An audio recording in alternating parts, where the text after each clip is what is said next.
klonoa is a platformer series created by Bandai Namco. It had its first entry on the PS1 with the game called Klonoa Door to Phantom Isle. Klonoa is a pretty cute looking game. It's a cute looking series. I mean, like, it has a great soundtrack, pretty cheerful, but after a while of playing, the story gets pretty emotional, honestly. Especially in the second game. For me, the first game hit hard, but the second game was like way harder, you know? Like, but the story isn't really everything interesting about the game. The gameplay is pretty great, honestly. Like, the game has this mechanic. The main mechanic of the game is you have klonoa, you're controlling klonoa, and klonoa can do a flutter jump. And they can also grab onto enemies and then use them as a double jump. And also throw enemies at other enemies and throw enemies at certain objects to solve puzzles. And also, since the game is a 2.5D platformer, meaning that the game is semi 3D, it doesn't let you explore in the 3D space, but like in the 2D plane, it's also like with 3D models, you know? It takes advantage of itself being a 2.5D game, and it lets you grab enemies and shoot them to the foreground or to the background, right? To hit other objects in the background, which makes for pretty great puzzles. And the gameplay loop was a lot of fun. The puzzles are pretty well thought out, and I'd say the levels vary enough for there to be a decent amount of variety in the game. It doesn't really get stale. The levels can get pretty challenging, but not challenging enough to make you rage quit or anything. But if you're looking for more of a challenge, both in Klonoa 1 and 2, they have extra levels at the end of each game that are like big, hard, it's crazy. And there are even some levels that like you unlock via collectibles, which collectibles. Collectibles in the game include klonoa medals. Klonoa medals are like 1-ups, you know, they increase your life amount, and green stones, which are just like a collectible to get 100% basically. And they're also Poco eggs, which are like mystery boxes. Whoa, mystery box! They have not random, but they have items inside and you don't know what they are. And there's also Phantom Millions, which are also collectibles needed for 100%.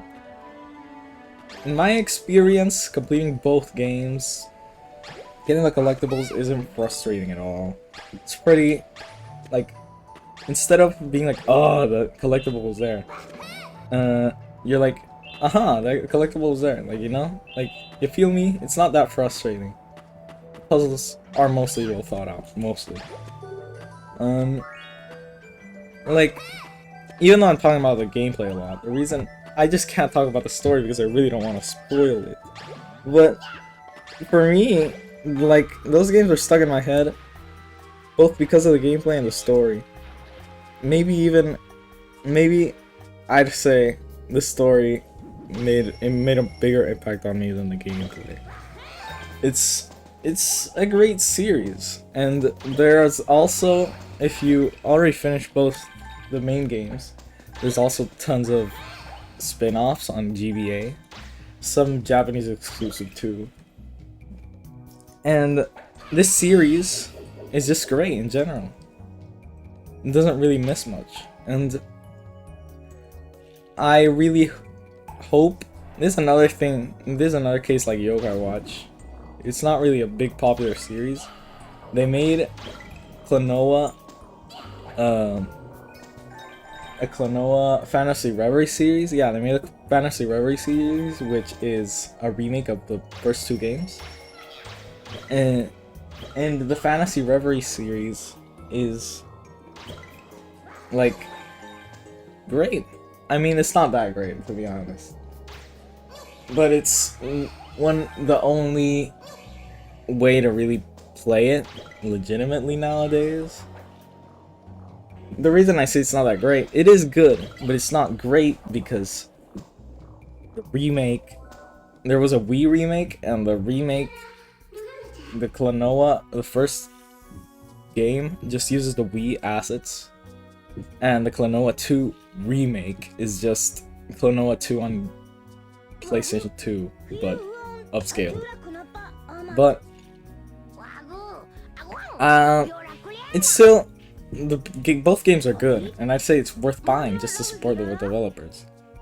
And I really hope that there's a Klonoa 3 or just more games. No, I don't care if it's a damn spin-off. Dude. And I know I haven't really said anything about Klonoa 2, but it's because everything I said about Klonoa 1 applies to Klonoa 2, except Klonoa 2's story really is really great, and I can't really talk about it at all. And you know, so I can't really talk about much about Klonoa 2, you know. So that's all I really got about Klonoa. You should play it, and it's great. So yeah, bye bye. Also, I said something wrong earlier. Klonoa 2 in Fantasy Reverie series isn't upscaled, isn't just upscaled.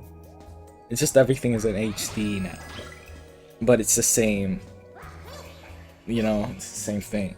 They haven't really improved anything from the second. It's not really a remake, it's more of a remaster. But whatever, you know. But yeah, that's all I gotta say. Bye bye.